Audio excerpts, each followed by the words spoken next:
Bom, estamos juntos aqui novamente, desenvolvendo a nossa série de estudos, Amar a Deus em primeiro lugar. E a semana passada a gente viu o primeiro princípio do grande mandamento que está na Bíblia, mandamento dado pelo Senhor Jesus, que foi a necessidade de autoavaliação. Hoje nós vamos ver o segundo princípio, que é o amor pode crescer. O amor pode crescer. Ok? Então nós vamos ver esse estudo hoje.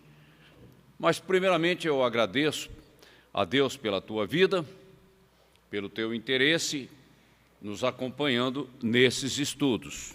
Graças a Deus. Não se esqueça de compartilhar, de dar o seu like, de deixar um comentário, e quando você fizer um comentário, por favor, diga de qual cidade você é. Assim a gente tem uma ideia do nosso alcance, ok? Eu agradeço e Deus te abençoe. Vamos lá, então, desenvolver o nosso estudo de hoje. O amor pode crescer. O amor, ele procede de Deus. Ele vem do céu.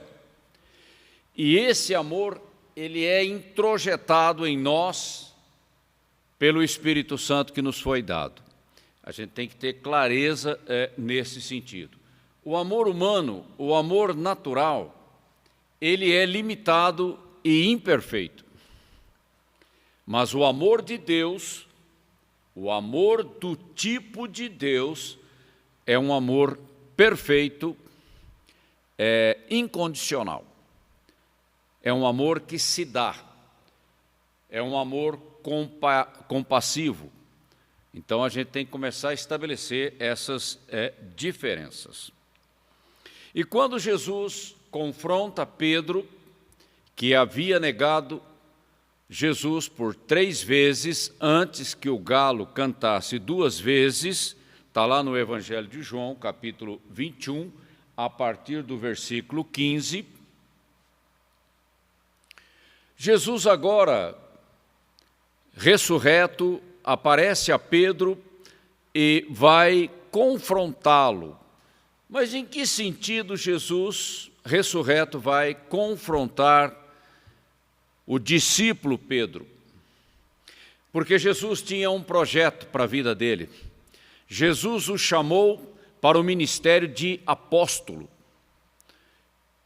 O nível é elevado, então precisa trabalhar o coração de Pedro, para que ele esteja à altura desse ministério, desse chamado de Jesus na vida dele. Lá em Marcos, a gente viu, no texto de Marcos, capítulo 14, ali no versículo 31, Pedro e os demais disseram: nós não vamos te abandonar, e se necessário for, morreremos contigo. Foi isso que eles disseram para o Senhor. Então eles estavam dizendo: olha, as pessoas podem se escandalizar, retroceder, mas nós não. Era o entendimento deles, e eles andaram com Jesus mais de 3 anos, lado a lado, diariamente andando com Jesus.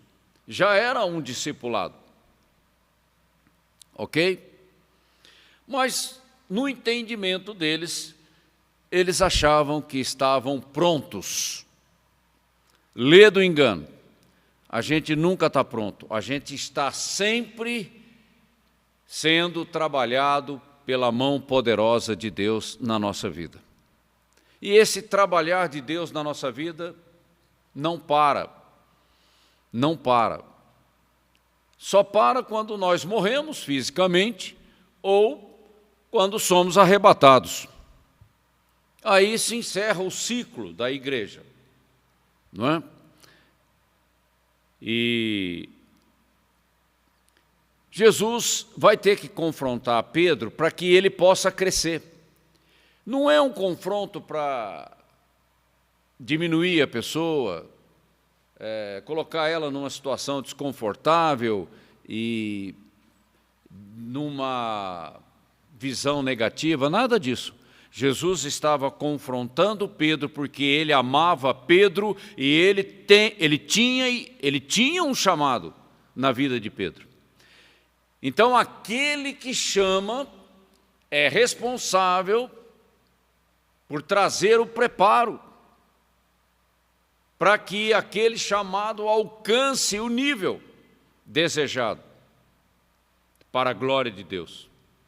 Então, o próprio Senhor da igreja, ele tem interesse em trabalhar essa questão, não só na vida de Pedro, dos demais discípulos, como na minha vida e também na sua, e na vida de qualquer um que se entregar a Cristo como Salvador, como Senhor de sua vida, e agora ele entra pelo caminho do discipulado, da santificação, do preparo, para que a unção cresça, e aí Pedro vai crescer no amor. Porque o amor de Pedro, naqueles 3 anos que ele andou com Jesus, ainda era um amor do tipo, eu gosto de você. Superficial, sem enraizamento, sujeito a todo tipo de chuva, de sol, qualquer circunstância, você seria reprovado. Então é o tipo do amor que não aguenta provação. E quando Jesus nos chama para o discipulado e muito mais ainda para o ministério, as provações virão. Faz parte do processo, não tem como a gente evitar esse tipo de coisa. O diabo se levanta contra nós, ele é o nosso inimigo e nós estamos numa guerra espiritual. A gente nunca deve se esquecer dessa situação espiritual.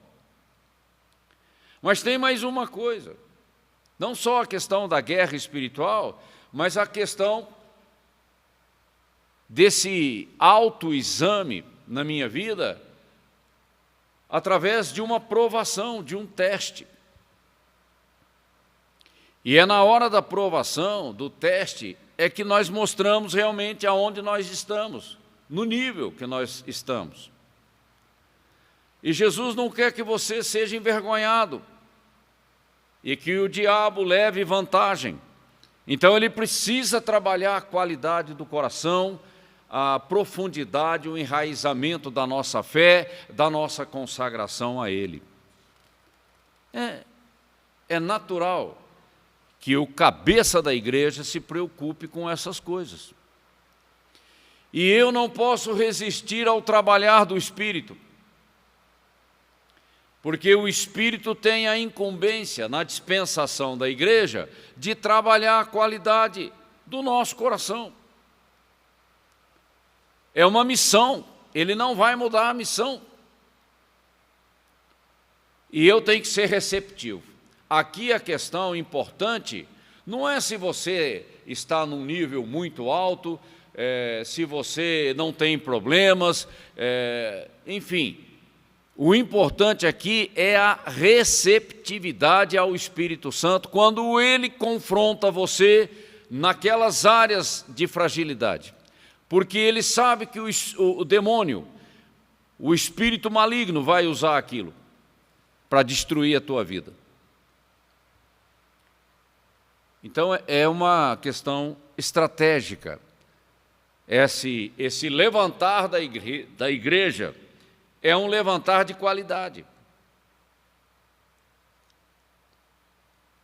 E quanto maior o desafio que Deus coloca em nossa vida, maior a profundidade do trabalho do Espírito Santo na minha vida.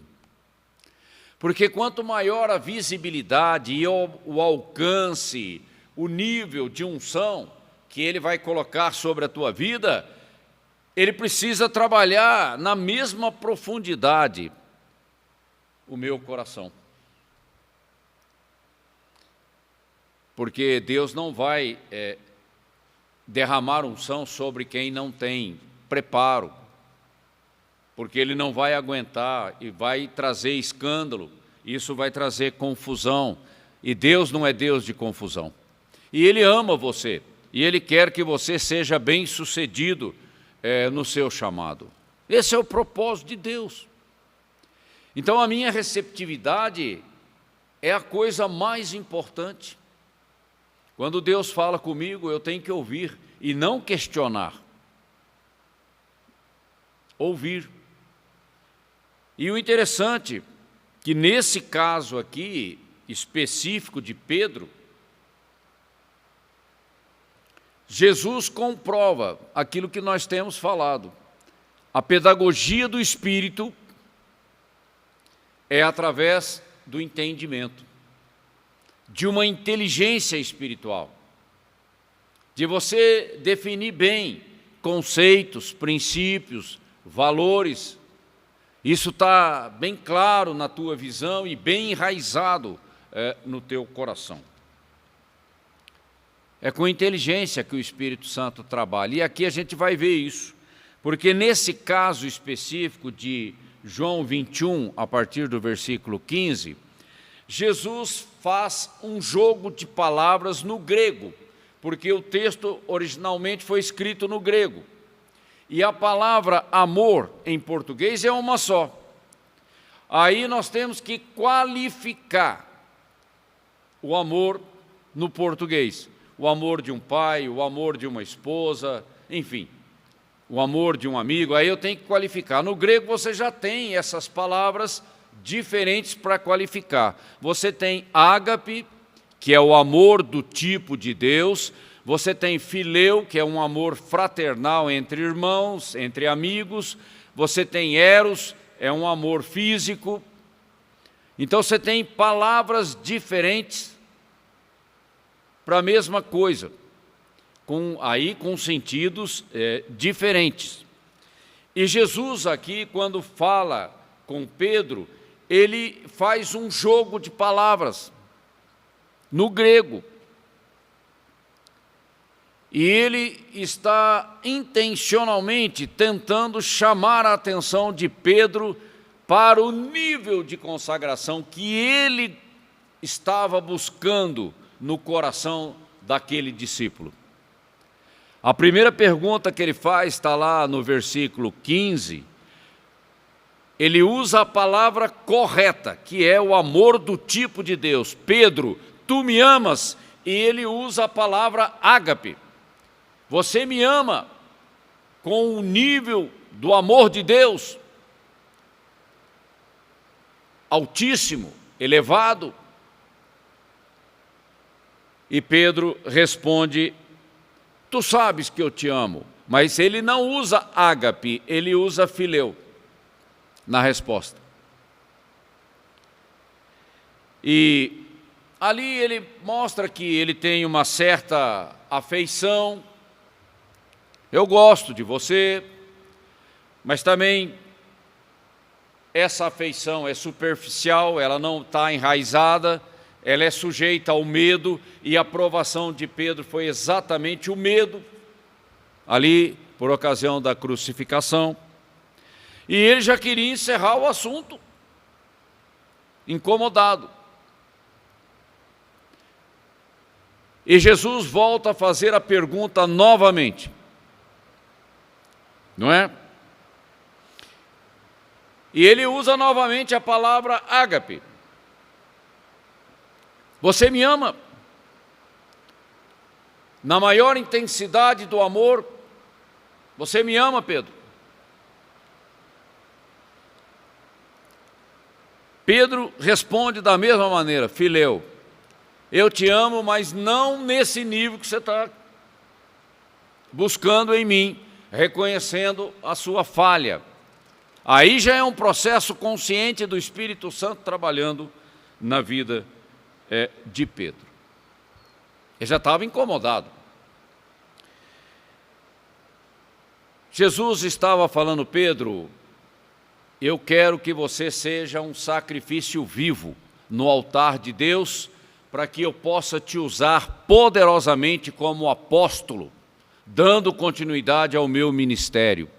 Era disso que Jesus estava falando com ele.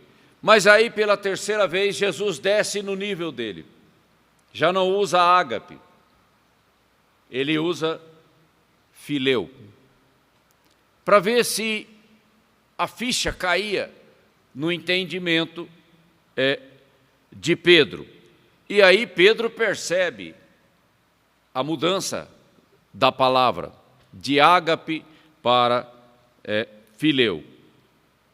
Aí ele percebe o que o Senhor estava querendo tocar na vida dele. E ele respondeu: tu sabes de todas as coisas. Aí ele se prostra, ele se humilha diante do Senhor, e ele diz: tu sabes que eu te amo. Ele estava reconhecendo um desejo do seu coração, mas também ele estava reconhecendo que não estava pronto, naquele nível que Jesus estava querendo, solicitando da vida dele. Ele falou: eu te amo, mas o meu amor vai até aqui. E eu fui reprovado no teste, te negando 3 vezes.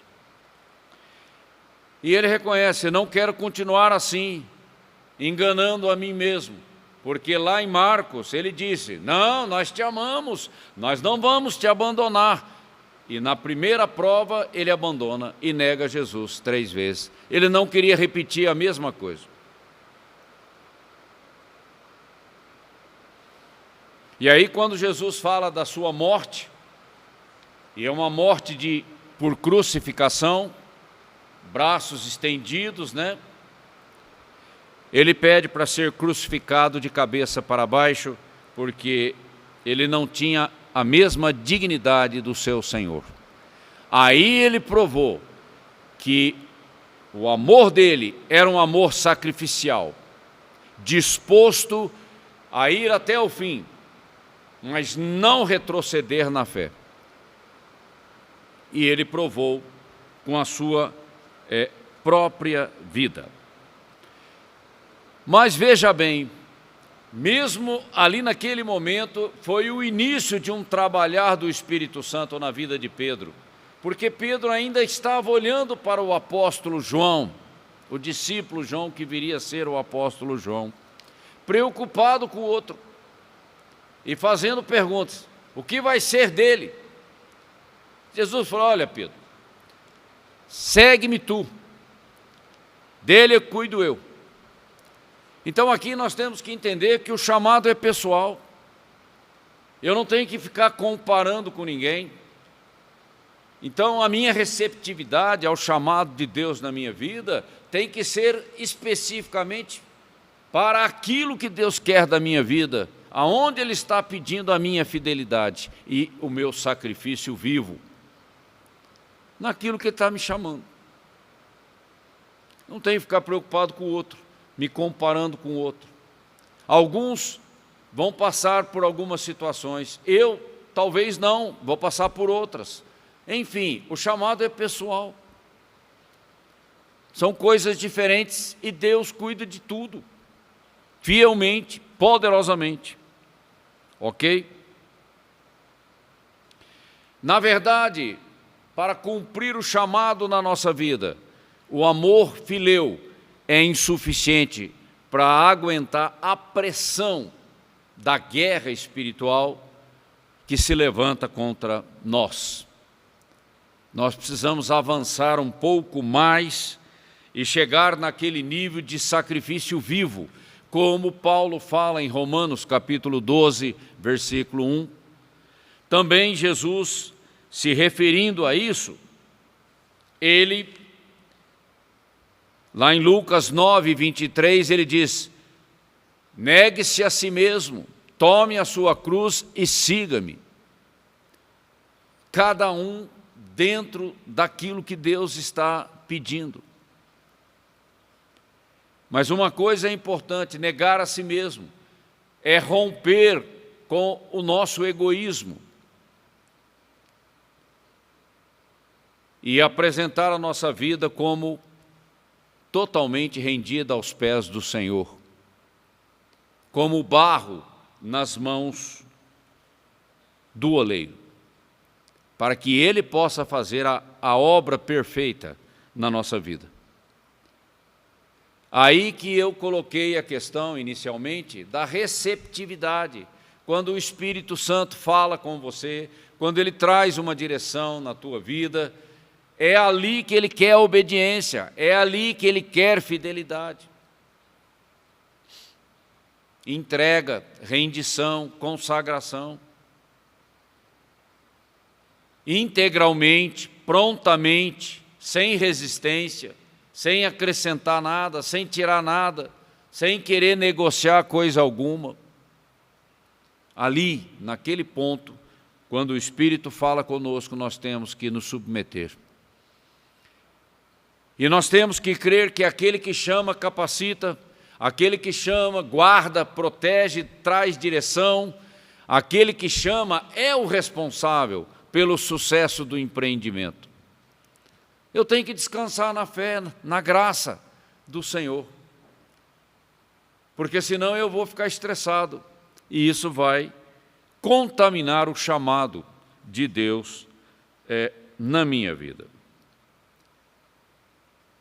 Quanto maior o desafio, maior a profundidade do amor que Deus tem que desenvolver no nosso coração, por causa da resistência que nós vamos encontrar, por causa das lutas, dificuldades e oposição que nós vamos encontrar. Ele sabe disso e nós temos que estar atentos para isso e estarmos receptivos para esse trabalhar, para essa pedagogia do Espírito Santo na nossa vida, nessa jornada de santificação, rumo à estatura de varão perfeito, rumo à maturidade, para servir a Cristo plenamente, livremente, frutificando para a glória de Deus. Então, nós temos, não é de qualquer jeito, não é com um nível superficial que nós vamos atingir o alvo que Deus quer para a nossa vida.